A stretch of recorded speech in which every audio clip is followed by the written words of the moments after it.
नाज़रीन करام, आज की इस कहानी में मौलाना अली जौहर की वालदा की कहानी बयान करेंगे। आफरीन है उस औरत पर जिसने कदीम ज़माने में इतनी अनथक मेहनत की जिसकी मिसाल आज कहीं नहीं मिलती। अस्सलाम वालेकुम नाज़रीन करम, मैं हूँ वासिफ अली और आप देख रहे हैं यूट्यूब चैनल। जिस भी मेरे दोस्त ने मेरे चैनल को सब्सक्राइब नहीं किया उससे गुजारिश है कि वो मेरे चैनल को सब्सक्राइब ज़रूर करें ताकि मेरी न्यू आने वाली वीडियो आप तक सबसे पहले पहुंच सके। और इस वीडियो को भी आप पूरा बात करें ताकि आपको समझ आ सके हम क्या बात करें। तो चलिए टाइम को वेस्ट किए बगैर इस वीडियो को हम स्टार्ट करते हैं।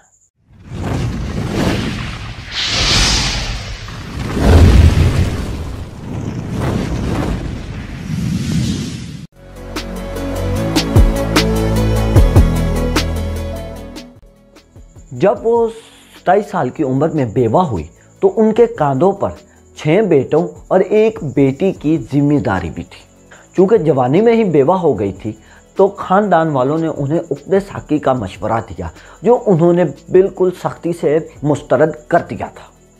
अपना जेवर बेच बेच कर बच्चों को आला तालीम दिलवाई और किस्मत भी देखिए कि बच्चे कौन, शौकत अली और मोहम्मद अली जौहर, जो आगे चलकर अली बरादरान के नाम से भी मशहूर हुए।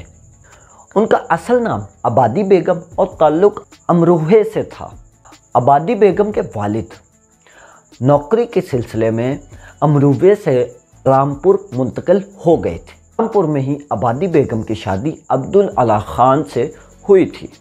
शादी से पहले आबादी बेगम बिल्कुल भी पढ़ना लिखना नहीं जानती थी, लेकिन उनके शौहर पढ़े लिखे थे, रियासत रामपुर में मुलाजिम थे और उर्दू, फारसी, अंग्रेज़ी के किताबों के मुताले में रसिया थे। इन्हीं की सोबत में ही आबादी बेगम को पढ़ने लिखने का शौक़ हुआ और अपने शौहर की ज़िंदगी ही में इन्होंने टूटी फूटी उर्दू लिखना और पढ़ना सीख लिया था।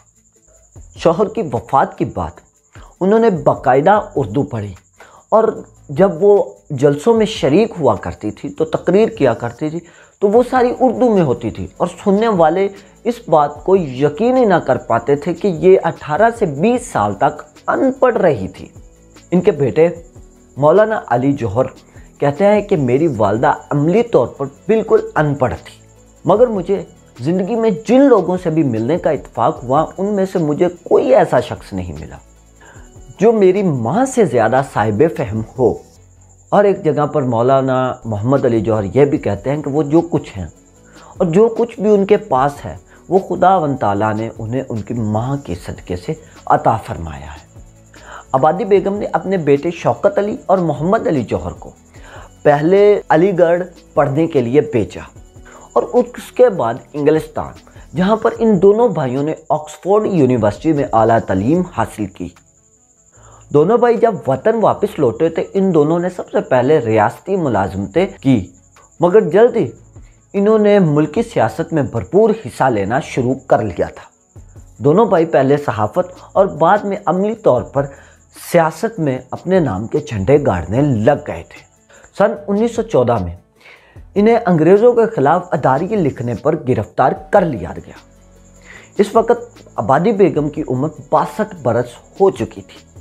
आबादी बेगम ने अपने बेटों की हिम्मत बढ़ाने के लिए खुद भी अमली तौर पर सियासत में कदम रख दिया था। अब लोग इन्हें भी अम्मा के नाम से याद करने लग पड़े थे।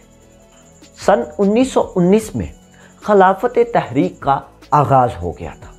शौकत तरीन और मोहम्मद अली जौहर अवाम को अंग्रेज़ों के ख़िलाफ़ उभारने के जुर्म में फिर से गिरफ़्तार कर लिए गए। इन पर बगावत का इल्ज़ाम था और इन पर मुकदमात चलाने के लिए कराची जेल में नज़रबंद कर दिया गया था। इस ज़माने में एक साहिबे दिल इकबाल सहारनपुरी ने 16 बंद पर मुश्तमिल सदाए खतून के नाम से एक नज़म लिखी और देखते ही देखते इस नज़म का मिसरा बोली अम्मा मोहम्मद अली की, जान बेटा खिलाफत पर दे दो, मुल्क भर में मशहूर हो गया था। बी अम्मा जलसों में शिरकत करती और तकरीरें करती, रेलगाड़ी के ज़रिए तवील सफ़र भी तय किया करती और अक्सर बैलगाड़ी के ज़रिए रेलवे स्टेशन से जलसागाह तक पहुंचा करती थी। नाज़रीन कराम, इन्हें तहरीक आज़ादी पाकिस्तान की पहली मुजाहिद खतून के नाम से तारीख में जगह मिली है।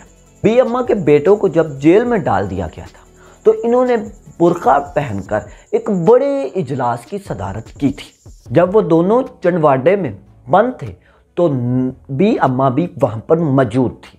हुकूमत के लोग मौलाना मोहम्मद अली जौहर और शौकत अली के पास एक टाइप शुदा माफ़ीनामा लेकर आए और कहा कि आपको सिर्फ इसके ऊपर दस्तखत करना है। बी अम्मा दूसरे कमरे में बैठी ये सारी गुफ्तगू सुन रही थी। उनको ख्याल हुआ कि कहीं इनके बेटे दस्तखत ही ना करते, तो उन्होंने ऊंची से पुकारा, मोहम्मद अली, वो आए कि देखें तो सही माँ कहना क्या चाहती है। बी अम्मा बोली, तुम दोनों में से कोई भी माफ़ीनामे पर साइन नहीं करेगा और अगर किसी ने दस्तखत कर दिया तो मैं तुम्हें अपना दूध नहीं बख्शूंगी और आज के बाद अपनी शक्ल मुझे ना दिखाना और ना ही कभी तुम्हें घर के अंदर घुसने दूंगी। जिल्लत की आज़ाद जिंदगी से जेल की कोठड़ी कई दर्जे बेहतर है, जहां पर इंसान का वकार तो कायम रहता है। और बी अम्मा ने यह भी कहा कि अगर आपने माफ़ीनामे पर साइन कर दिया है तो मेरे बूढ़े हाथों में अभी इतनी ताकत है कि मैं आपका गला घूंट दूं। ऐसी ज़िंदगी जिससे इस्लाम पर हरफ आए उस पर लानत है। ये ज़माना हिंदू मुस्लिम इत्तेहाद का ज़माना था। सन 1923 में जामिया मलिया दिल्ली का जलसा तकसीम इस्नाद मुनक़द हुआ, जिसकी सदारत हकीम अजमल खान ने की और बंगाल के साइंसदान सर पीसी राय ने असनाद तकसीम की। सुपहर को तलबा मोहम्मद अली हॉल में जमा हुए। बी अम्मा ने वहाँ पर बग़ैर बुरके के ख़ताब किया और कहा कि मैंने बुरका इसलिए उतारा है कि इस मुल्क में अब किसी की आबरू नहीं रही है। मैंने सन 1857 में अपने झंडे को लाल किले से उतरते हुए देखा है। अब मेरी तमन्ना है कि मैं अंग्रेज़ों के झंडे को लाल किले से उतरता हुआ देखूं। बी अम्मा के इस खिताब से तमाम तलबा में जोश व खरोश की लहर दौड़ गई।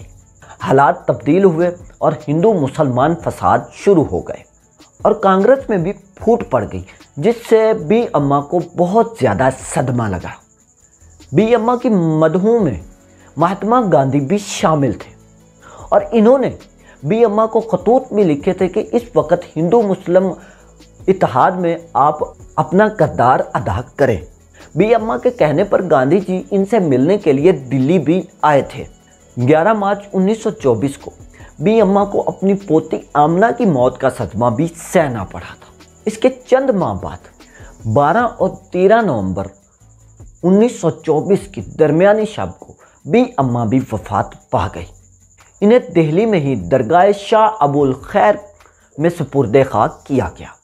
बी अम्मा की वफात पर हिंदुस्तान भर में ताज़ीती इजलास हुए, जिसमें सभी ने, क्या हिंदू क्या मुसलमान, सब ने बी अम्मा की हिम्मत और जोश को खराज तहसीन पेश किया था। इस खराज तहसीन में बड़े बड़े हिंदुस्तान के सियासी रहनुमाओं के साथ साथ बड़े बड़े हिंदुस्तान के गुमनाम भी शामिल थे। नाज़रीन कराम, आज के लिए सिर्फ इतना ही। वीडियो कैसी लगी कमेंट सेक्शन में ज़रूर बताइएगा। किसी भी दोस्त ने अगर मेरे चैनल को सब्सक्राइब नहीं किया, वो सबसे पहले मेरे चैनल को सब्सक्राइब ज़रूर कर ले ताकि मेरी न्यू आने वाली वीडियो आप तक सबसे पहले पहुंच सके। नाज़रीन कराम, मिलते हैं किसी न्यू वीडियो में। तब तक के लिए आप अपना और अपने इस चैनल का ख्याल रखें। अल्लाह हाफिज़।